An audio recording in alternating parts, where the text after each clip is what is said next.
So you were wondering whether or not you should reach out to that person that you know with a dismissive avoidant attachment style. Well, you have come to the right place. In this video, I'm going to detail when you should and should not reach out to somebody that you are in no contact, low contact, and a withdrawal with that has a dismissive avoidant attachment style. Family, welcome and welcome back to my channel. This is Dismissibleme, where I speak only about dismissive avoidant attachment from the perspective of somebody who's had a severe dismissive avoidant attachment style. So please join the journey, like, share, and subscribe. Find me on Instagram. All of my links are down below in the description box. And be sure to let me know where you are watching from in your attachment style. Again, should you or shouldn't you reach out to the dismissive avoidant that you are currently in low or no contact with? Whether or not you reach out to this person depends on the context of your relationship. Let me start off by saying that first. And current emotional state of both of you. And I say all that to say, know your person, know your situation, really sit and think about it before you make a move. So getting into reaching out, a sign to reach out to this person with dismissive avoidant attachment style or traits, if they have indicated a desire to communicate, is the number one time reason you should be reaching out to this person. If they have expressed directly or even indirectly interacting with your social media, like liking a status, liking your pictures on Instagram, watching your story, to stay in touch, like to remain in communication, to break no contact, or showing a willingness to open up and communicate, then you should not be reaching out to this person. These are signs. Even I personally think it's very silly to be, just hanging out and checking out somebody's social media and trying to get them to respond to you. That's a whole nother thing. But at least if somebody is doing that, they're not in a no contact situation with you. They're still in contact with you. They're still letting you know that they're there, because otherwise they wouldn't be making, they wouldn't let you know that they were watching you, because there's plenty of ways to look at somebody's social media or to, interact with somebody's social media without them knowing.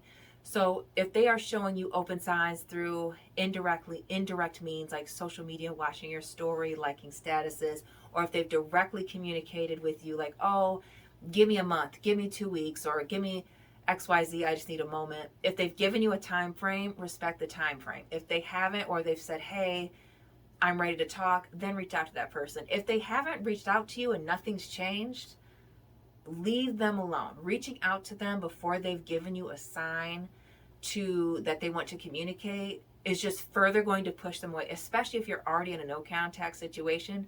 Now you're pushing that boundary. And sometimes, people, you don't want people to get the law involved. Let me just say that. If they have indicated a desire to communicate with you, go ahead and reach out. When you need to address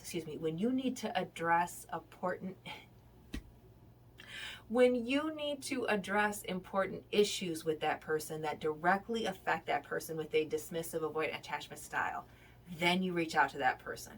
Bills, things having to do with family, children, things like that, finances, work, business. Those are things where you have to reach out to this person. You have to communicate with them. That's not unreasonable. If you have a personal emergency and you're in a low, no contact situation with this person, you know that they're not wanting to contact you or wanting communication with you at that moment, that is not the time. A common thing I used to see in the comment section is, well, what if I get sick? What if you get sick? Respectfully, what if you do? Go to the doctor. If the dismissive avoidant in your life is not a medical professional, this is not the time to call them because you got sick. You need to handle your business and respect that person's space, respect that boundary that they don't want to speak to you. Just because you've fallen ill, just because you've made up a situation, because some people do make up situations to try to make people feel bad, that's not a real direct reason that you need to contact that person. Again, that type of contact, reaching out to them for non-emergencies or a personal emergency for you, can just further push that person away. Again, the not respecting of someone's space when they're asking you for it, when they're being very direct, because behavior is a language. Pulling away, it's the worst way to communicate, but pulling away is a language, just letting you know. Leave that person alone. So when you need to address important matters, I don't know why I'm struggling with that. Let me try it one more time. When you need to address important matters that directly affect that person with the avoidant attachment style, then you need to reach out to them. Be direct, be short and concise, let them know what you need. Do not talk about anything else and leave it just at that. If they want to talk about more or leave the door open for more, things that are not business related, because I would file this under business related situations. Leave it out there. Leave it out there. Don't bring it up. Just don't. Leave the door open for them to do it. Times when you should not contact the dismissive avoidant. If it has been shortly after an argument or a conflict, leave them alone. Give them space, respect their space, allow them to sort through their feelings, allow that person to sort through what happened and where they're at, assess the situation. Doing too much too soon is not ideal, especially when emotions are running high, especially after a conflict.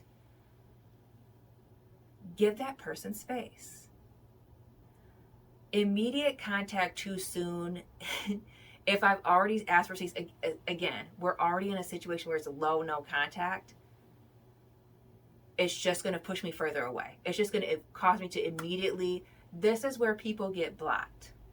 This is where people get, ghosted. They'll say ghosted, but you didn't get ghosted. You may have been not respecting somebody's boundaries. Again, know the person that you're dealing with. Context is everything.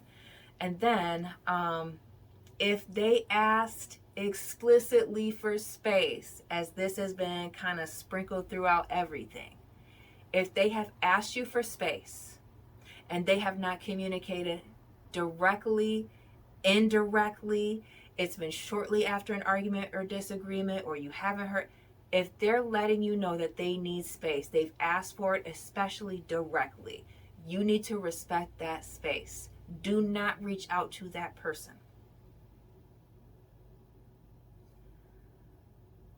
It is important to respect people's boundaries for space because you don't know what they're going through. You may think it has something to do just with your situation, and it may not.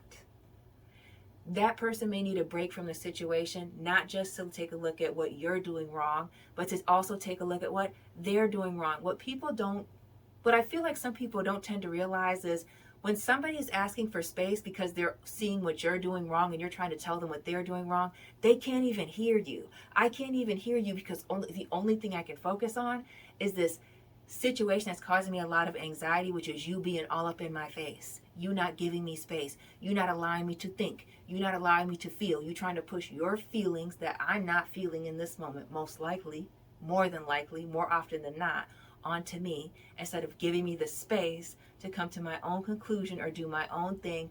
It's just too much. Again, this is when people get blocked. This is when it makes me lose respect for people because it's just like, man, I don't trample over people's boundaries like this, but here I asked you something very clearly, and especially at my worst when I would communicate this very directly because it would be uncomfortable.